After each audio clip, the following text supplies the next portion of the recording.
Next, we have author A.J. Heim. She's written the book Car Living Your Way.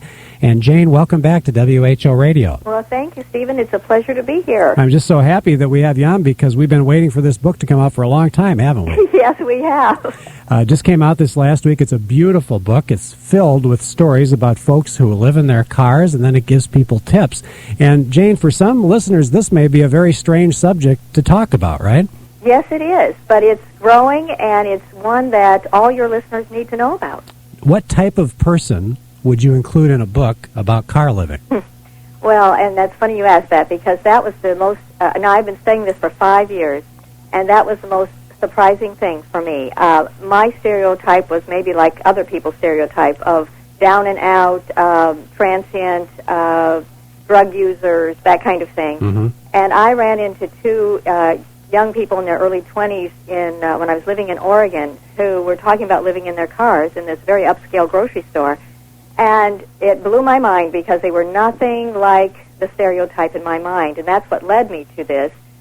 And I have found out that car livers can be young adults, middle-aged folks, they can be older, they can be college students, they can be explorers, they can be suffering from an illness. They can have money in the bank. Right. That is the surprising thing. They can have their own home and still live in their car. The thing that surprised me is that you have a lot of people in the book who just do this as an adventure.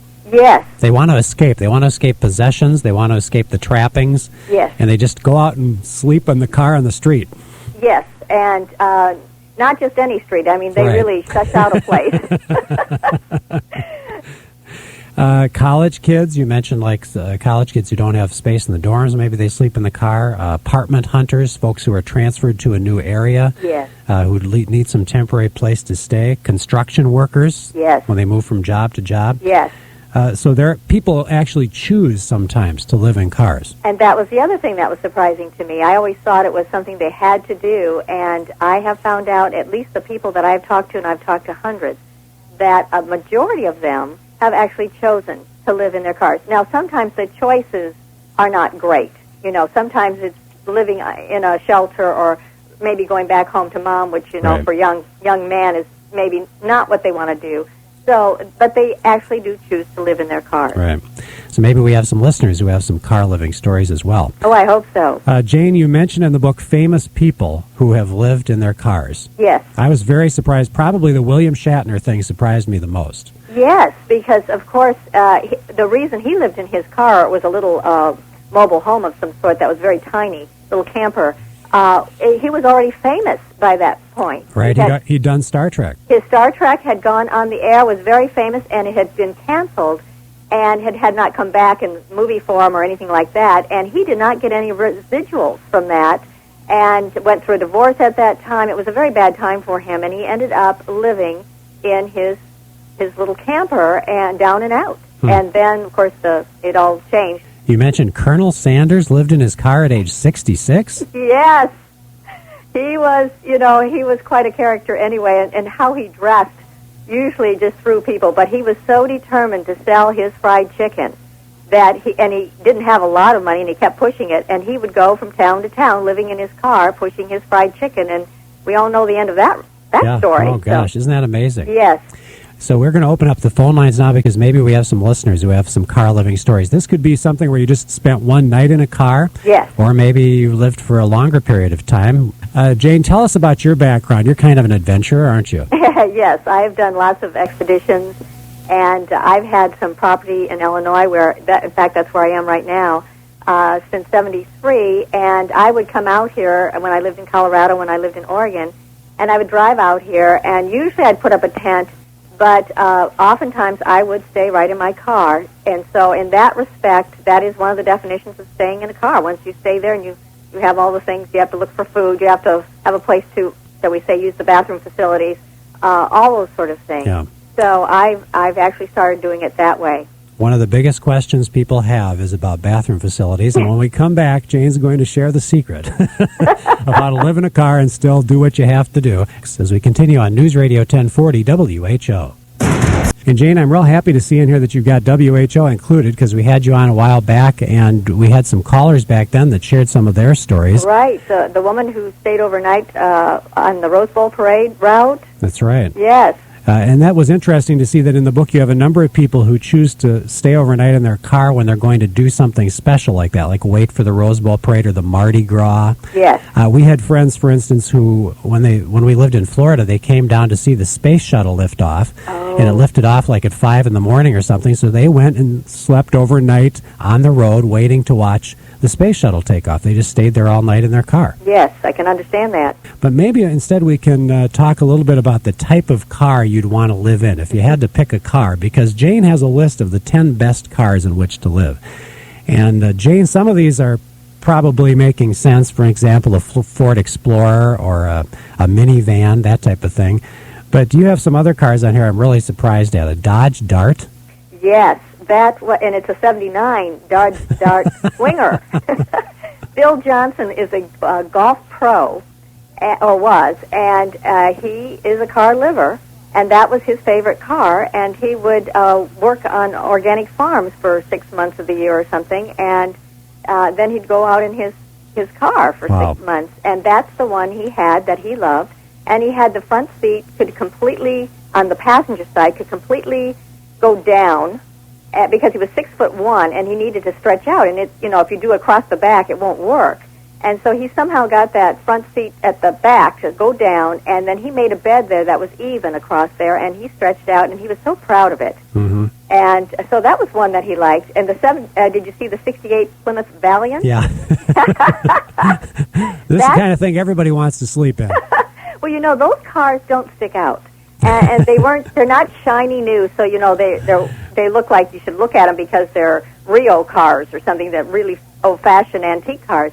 But they're very livable, and this one is owned by David. The Plymouth Valiant is owned by David, and he happened to come to visit, and he showed me. Oh, you can't believe he has it. So you can't believe he is even in there as a car liver, and yet he's got everything. The entire back seat at the back that goes against the trunk, he has cut that so that it can come forward. He ties it on, believe it or not, with elastic straps to the door locks. Then you're now into his trunk. You can see his trunk, and in there he has a styrofoam bed, not styrofoam, what do you call that? Foam rubber. Mm-hmm. Foam rubber bed that comes out. Wow. And it's already got the sheet on it in his bed, clothes and everything, and it just comes down and out, so it's now across. That's so your amazing. feet go into the trunk, and he can put his head behind the seat. But on your list of the 10 best cars to live in, you include the Honda Accord and the Toyota Corolla. I mean, yes. There's not a lot of room. No, but these are from people who are in my book that have said this is what they like to do. And it's small, they get good gas mileage, and they can go anywhere, and they just simplify. Are you surprised, Jane, by how many women have stories of living in cars? Because I think we kind of have the stereotype that's probably guys. Well, you might. But being kind of an adventuresome woman anyway, that did not surprise me. I do think it does surprise the majority of people who really haven't given a lot of thought to this and do have that stereotype in their minds again. But women, believe me, are just as adventurous as men, and some of the best car living stories do come from the women. But what about, now you sure don't want to bring kids along or things like that, do you? Well, there have been some, and one it isn't a woman's story, it's a man's story. The one that I thought was fascinating was the man who lived in Disney World parking lots with his 2 children, and he got into Disney World every day. I don't know how he did it. He doesn't even remember how he did it, but he said it was very scary for him to go through that, very nerve-wracking, but the kids loved it. Like and later on, they wanted to go back to that lifestyle. Yeah, you mentioned Sally Jesse Raphael in the book, talk show host. When she was on hard times, she had lost her job. She and her husband and her 2 kids, they were in the car, slept in the car, lived in the car. Exactly. And they told the kids this was fun. It was an adventure. It all has to do with your attitude. It has everything to do with attitude. You can feel like you're down and out, or you can say, well, this is a transition I'm going through, and I've got to get through it the best I can. And you say, Jane, that you don't agree with all the suggestions, even in your own book. Yes. I tried not to judge anything, and I just related it because it may work for other people, but I don't suggest you really stay overnight in rest stops, and there are some people that do and feel perfectly safe doing that. That's one example. It's, I'm always very cautious. Yeah. And I encourage that for other people. But there are people that live in the crime-ridden cities in the worst part and somehow have lived through that and lived to tell about it anyway. Yeah. Now let's get to the phone lines, and Rick is there. Hi, Rick. Yes. Talking about the best cars in which to live. Have you got a choice? Well, I had an experience when I first got married. We chose to live in a little Ford, I think it's called a 100 at the time, just a little Ford pickup, had a topper on it, and my wife and I set off for South Carolina to look for a job at the time, and while we was on our way there, we stopped in a little place in Missouri, and didn't like it too much there because I was a little scared first time out, you know, and so got up in the middle of the night, took off, and went on our way. But we put a mattress off our bed in the house into the back of the pickup, just right on the bed of the pickup. Well, as newlyweds, that can be kind of romantic, I suppose. Yeah. Well, we lived off of a popcorn popper and a little soup maker, like when she's in college. We had the luxury of our little portable TV. We plugged in, pull into a campground sometimes and plug into electricity so we could watch some TV. Oh, that's How long great. did you live that way? Oh, it was probably just a couple weeks. It was more of a vacation than anything, I guess, but it was still fun and interesting, and we still laugh at it to this day. Well, that's a great story. Well, you're going to love this book then, because this book is filled with those kind of stories. Thanks for calling, Rick. We're going to give you a copy of Car Living Your Way by A.J. Heim. Jane, I was amazed how many teachers you have in the book. We're talking about very well-educated people, people with PhDs, people who are high school teachers, who just like to take off and go sleep in their car. Right. They like to explore, and they have the summers to do it. And it's a perfect way to do it, so they can kind of keep their costs low. Wayne is up next on WHO. Hi, Wayne. Hello. What do you think of this whole car living thing? Well, it's not a goal that I would want to pursue forever, but there's been a time or two where I've pursued this lifestyle, I guess, and I was in a Ford Mustang, actually. But, oh, boy. but as we toured through Wyoming, and I guess if I had to pick, I would take a Ford Crown Victoria. A friend of mine has one of those, and those things are bigger than most of the dorm rooms and so forth That's I lived right. in. That's You're great. right. That's So a great you slept suggestion. in a Mustang. Well, yeah. Boy, that's pretty cramped. Yes, so the tent was full, so that was my choice. Well, you'll enjoy this book. Thanks so much. Thank you. All right, that was Wayne, and we're going to give him a copy of Car Living Your Way by A.J. Heim. And Jane, talk for a minute about the security issues, because it is kind of scary. It is, and the first thing you need to do is, when you're trying to park your car, is find what you feel is a safe place. And as Rick Johnson says, you kind of get a way of knowing if it's safe or not just by a feel. I mean, you can look and see, and it looks good, but you also have to go by that feel. And if it does not feel good, I say get out. Don't take any chances. Yeah. Also, keep your doors locked. I have a clicker that sets off my alarm, and I suggest that for anybody that lives in their car. I also have a cell phone. That's very vital. So where are the best places to go? Well, that's so surprising to me. Some that I had never thought of. Of course, a lot of them say the all-night stores like Walmart's and Denny's and that sort of thing. But airport viewing area, I never had thought of that. Hospital parking lots near the emergency ward so that you can go in and use the bathroom during the night because they're open 24 hours. Sure. Unique places. All right, so you're saying avoid the rest stops. Yes. Okay, because those are more dangerous. Right. Now, we know, for instance, my folks RV. They RV around the country, and they rent places where they go and stay for a few months at a time, and they know that some people have tried to come in and sleep in their cars, and those in different RV campgrounds have different rules. Some allow it, some don't. Right. And even in Linwood, Washington, now they've just made car camping illegal. So you do have to be very careful. And if you're a car liver and you're on your route somewhere and you don't know quite where to stop, you can always go to those places and ask. And if they say no, I would say go to a travel center, a old truck stop that's now been redone.